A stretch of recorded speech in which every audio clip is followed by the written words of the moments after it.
পড়ছিলাম প্রণয়ের রূপকথা, কলমে ফাতেমা তুজ, পর্ব সংখ্যা 10। কুহু বসেছিল। ঠিক তখনই রাত্রির আগমন। মুখটা কেমন থমথমে। ওকে দেখেই ঠিক হয়ে বসল কুহু। কিছু হয়েছে রাত্রিপু? হয়নি, তবে হবে রে। ওমা, কি হবে? মাত্র শুনে এলাম নানি জানের সাথে ছোট মামি কথা বলছেন। মা, কি কথা বলছে? দীপ্র ভাইয়ের বিষয়ে। ও, বলে মৌন হয়ে গেল কুহু। রাত্রি হতাশার নিঃশ্বাস ফেলে বলল, দীপ্র ভাই কেন এমন করলো কে জানে। থাক না রাত্রিপু, ওনার ইচ্ছে হয়েছে তাই আমাকে নিয়ে খেললো। না রে, এটা আমার বিশ্বাস হয় না। ছোটবেলার কথা মনে নেই তোর? কুহু কিছু না বলে চেয়ে রইল। রাত্রি স্মৃতিচারণ করে বলল, তুই মনে করে দেখ, আমাদের মাঝে দীপ্র ভাই কাকে সব থেকে আদর করত? তোকেই তো, তাই না? কুহু স্মরণ করল। হ্যাঁ, সত্যি তাই। লোকটা তাকে এককালে ভীষণ স্নেহ করত। সেই মানুষটা কেন এমন করবে কুহু? মানুষ বদলায় রাত্রিপু।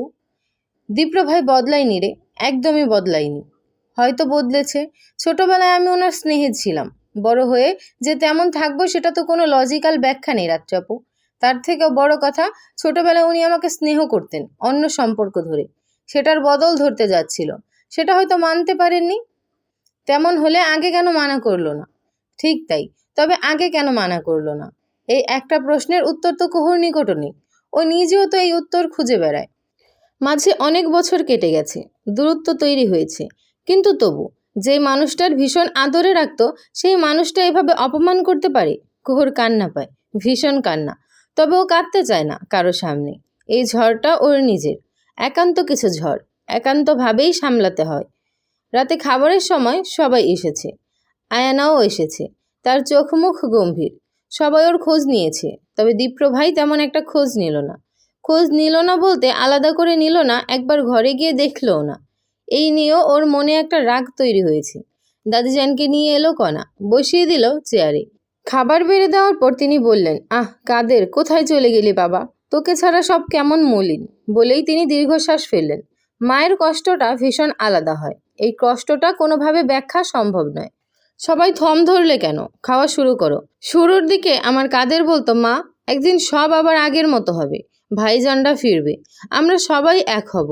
হলেও তাই, কিন্তু সেটা দেখার জন্য আমার ছেলেটা রইল না। বলে চোখের জলটুকু মুছলেন তিনি। দীপ্রয়ের প্লেটে ভাত।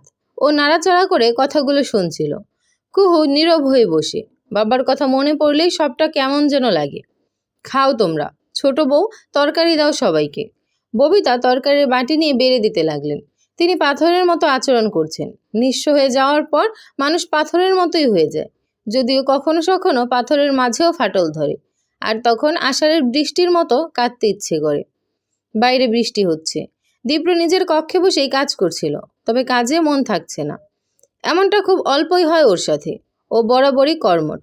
স্বভাবতই কাজে মন না বসলে সেই কাজ আরও বেশি করে ও। আজও তাই ঘটছে।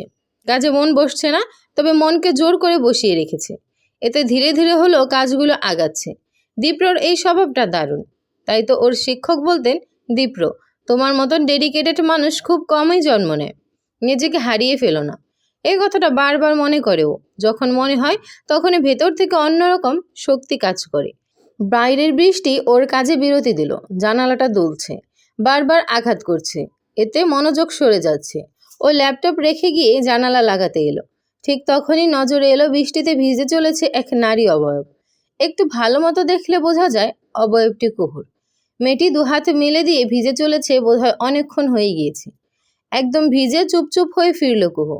দীপ্রর ঘরখানা পেরিয়ে যাওয়ার পথেই কণ্ঠটা শোনা গেল, মাঝরাতে বাইরে গিয়ে ভিজলি কেন কুহু? কেঁপে উঠল মেয়েটি।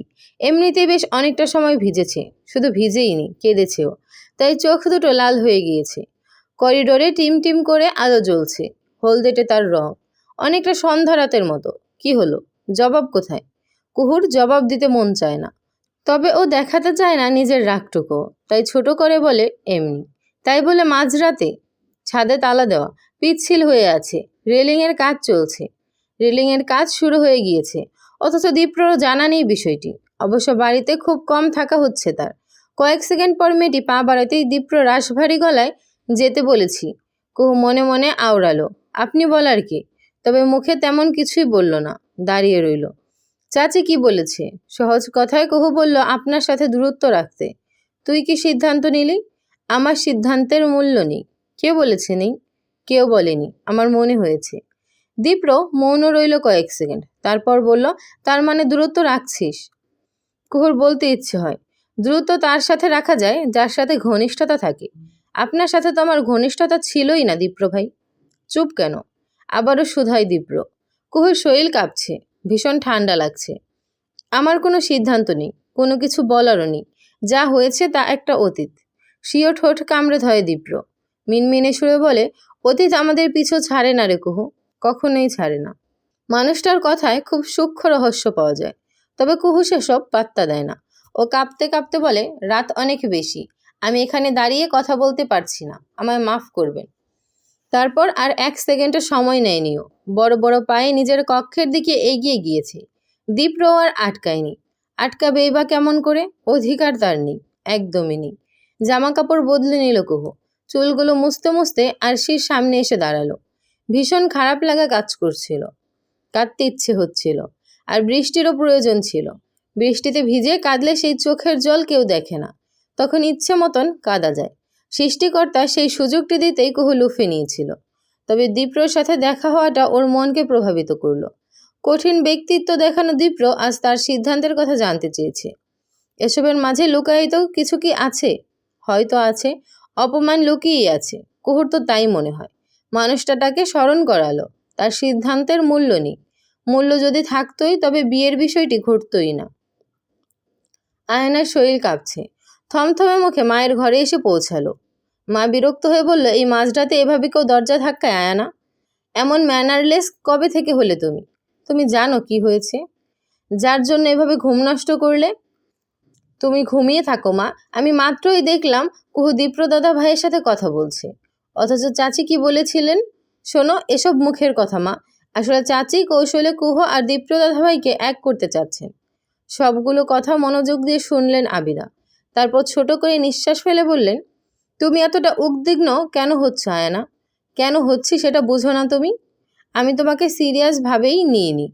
তুমি সত্যি দীপ্রকে চাও আয়ানা? একদম সিরিয়াস? আয়ানা চোখ দুটো নোনা জলে চিকচিক করে উঠল। এক বিন্দু গাল বেয়ে গড়িয়েও পড়ল। এতেই যা বোঝার বুঝে গেলেন আবিদা।